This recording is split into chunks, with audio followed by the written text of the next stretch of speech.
voltando, já que a gente tá falando da Lava Jato, esse lance da... Porque assim, quando a gente tá falando de corrupção, a gente tá falando do político, nesse caso, e estamos falando também da empresa das empresas que o corrompem e tudo mais. No caso da Lava Jato, a gente viu todo mundo indo pro espaço aí, né? Mas também a gente viu que essas empresas, assim, a instituição acabou indo pro espaço também, não só o cara que era o corrupto, cara. Tinha como salvar a empresa de ir à falência, ou não teve jeito, isso foi causa sei lá, foi uma coisa tão enfiada nas entranhas da empresa que não tinha jeito. Por que essas empresas acabaram indo pro espaço? Não, essa é uma excelente pergunta, né? Porque tem muita mentira em relação a isso. Então, assim, às vezes eu faço a seguinte comparação, olha, o policial que descobre o cadáver não é o cara que é responsável pelo homicídio. O responsável pelo homicídio é o assassino, ele que é o culpado. Então, essas empresas elas se envolveram tanto nesses crimes de corrupção, quando foi descoberto, e aí vamos lembrar a Lava Jato, ela começou em 2014 e o auge dela foi mais ou menos ali até 2017, 2018, tá?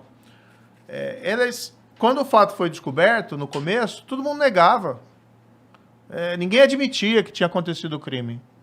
Algumas dessas empreiteiras que pagaram suborno foram admitir e buscar as autoridades para fazer o acordo de colaboração, tá? Em 2016, em 2017. Depois. Nossa. E nesse tempo ficaram sangrando, né? Porque você fica em toda aquela exposição, né?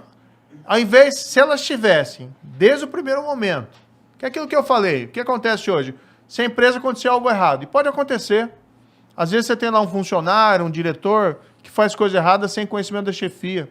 Às vezes o chefe faz coisa errada, mas a empresa, quando descobre, tem que tomar uma atitude. As empresas que se envolveram em suborno Lava Jato, o grande problema, elas estavam envolvidas, algumas há mais de 10 anos. Teve empresa lá que pagou suborno, não só aqui no Brasil, mas no mundo todo. Teve... Eu falo assim, a Lava Jato criou uma onda anticorrupção no mundo. Na América Latina aqui foram 4 ex-presidentes do Peru que foram subornados, entendeu? Aí essa empresa, ao invés de ela colaborar desde o início, ela foi colaborar 2 anos depois, 3 anos depois. Aí o estrago estava feito. E aí o estrago estava feito para a reputação, para a imagem e tal. Se elas tivessem, desde o primeiro momento, procurado as autoridades e colaborassem, e o que você vai fazer como juiz ou procurador? Não tem o que você fazer. Porque a empresa cometeu o crime. Tá? Qual que é a única saída para ela? Ou oculta o crime, a gente não quer, tá? Ou ela colabora. É a saída, e já tinha saída legal para isso desde 2014, desde 2013, que a lei é do ano anterior, 2013.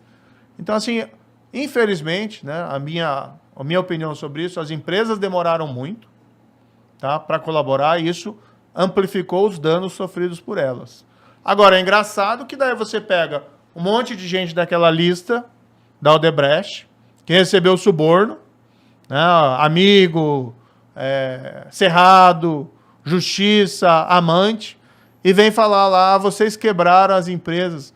Meu amigo, quem quebrou as empresas foram vocês que se corromperam e que aceitaram suborno por anos e colocaram elas nessa situação difícil. Foram vocês que fizeram isso.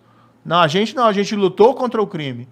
Quem se envolveu no crime foram vocês e quem pagou suborno contra vocês. Então, a vergonha, mais uma vez, a vergonha está em vocês.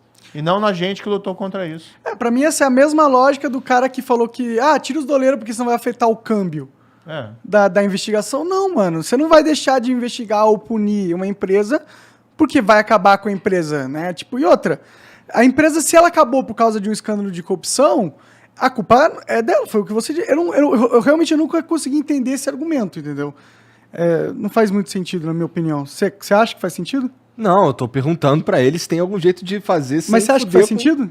Com a empresa. Eu vejo que eu conversando com uma das críticas que você recebe, que eu vejo, é justamente essa, que você destruiu as empresas. Não, mas isso é bobagem, né? Veja, o grande problema é que a gente teve um desenvolvimento econômico, principalmente durante os governos do PT, baseado em corrupção. Então, o governo era movido à corrupção, mensalão, petrolão. E do outro lado, você tinha o setor privado, a empresa, ao invés de investir em tecnologia, em produtividade, em eficiência, o que ela investia? Vamos ficar próximo do presidente, governo. Vamos ficar próximo do governo. Aí faz com que a empresa perca eficiência. Ela tenha uma vantagem na competição natural das coisas, mas artificial. E aí, quando estoura o problema, e ela não pode mais se valer disso, ela começa a ter dificuldade. Agora, como ele disse, não tem uma saída. A única saída é a lei.